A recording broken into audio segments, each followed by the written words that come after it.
لو عايز تاكل كحك تيفور بسكوت وغريبه من غير ما تزيد في الوزن، تابع الفيديو للاخر. اول حاجه هتاكله امتى، تاني حاجه الكميه قد ايه، تالت حاجه هتحرقه ازاي. هتاكل الكحك امتى؟ دي اهم نقطه لازم تركز فيها كويس قوي، لان احنا خارجين من رمضان 16 ساعه صيام تقريبا، فما ينفعش ان احنا ندبها مره واحده وعلى الصبح كمان. فلا، لازم نعرف الميعاد المناسب اللي اقدر اكل فيه الكحك. عاوزاك تتذاكى على جسمك جدا وتعرف الكحك هتاكله امتى. بص بقى، عاوزاك تاكل الكحك او عاوزاكي تكونوا معدتكم اشتغلت قبلها. بمعنى يعني انا مثلا جيت الصبح فطرت خلاص، بعدها بساعتين او 3 ساعات هاخد السناك هو الكحك.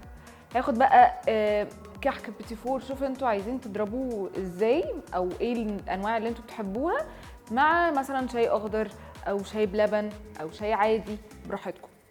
او انا مثلا اتغديت بعدها بساعتين او 3 ساعات، برضو هناخد الكحك الكميه اللي انا عايزها، مع برضو شاي بلبن او شاي اخضر برضو زي ما انا عايز. او هاجي مثلا على العشاء اخد وجبه بتاعتي وبعد كده اخد الكحك. لا تاخدوش، روح انتخ في سريرك. بالظبط كده زي ما سمعتوا، بلاش عك بالليل. يعني حاول ان انت عايز تلخبط يبقى لخبط بعد الفطور بساعتين او بعد الغداء بساعتين، لكن بالليل لا. لا. رقم 2، الكميه قد ايه يا كوتش؟ بصوا بقى، انا بحسب الكميه بتاعتي على حسب السعرات اليوميه بتاعتي.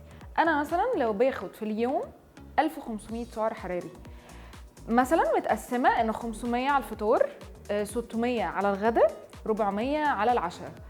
بشيل الكميه شويه من الفطار، يعني مثلا هفطر ب 200 سعر، والباقي باخد بيهم بقى كحك او بيتي فور ايا كان.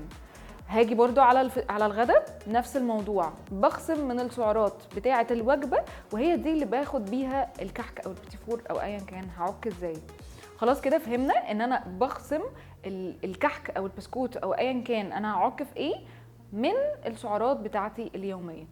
وبرضو عايزه اقول لكم حاجه، ان لازم تبقوا فاهمين ان احنا لو هنقارن الكحك بالوجبه بتاعتي، طبعا الوجبه بتاعتي هتبقى افضل بكتير، لانها فيها معادن وفيتامينز وفيها فيها معادن محتاجها. اكيد مش هنقارنها بالكحك اللي كله دهون وسكر. فحاول على قد ما تقدر تبقى الكميه اقل في الكحك او البسكوت والكميه ازيد في الوجبه بتاعتك. ودلوقتي هنزل لكم شورتس في كل السعرات الحراريه بتاعت الكحك بقى والبسكوت والبيتي فور كل حاجه، فتابعوا الفيديو للاخر وكمان تابعوا الشورتس. رقم 3، ازاي احرقه واتخلص منه في ساعتها. يعني انا اكلت النهارده، احرقه ازاي النهارده؟ اول حاجه لازم اتذاكى على جسمي. المفروض ان انا خلصت اكل ما يعديش عليا ساعه من غير ما اعمل حركه، سواء كان جريت، سواء كان اتمشيت، سواء كان عملت حركه في مكاني. انا ممكن ابسط لكم الموضوع خالص واقول لكم كده على كام حاجه هتعملوها.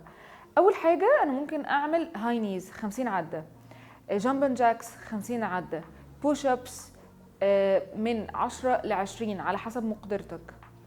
هعمل كمان سكوات من 10 ل 20 ل 30 برضو على حسب مقدرتك.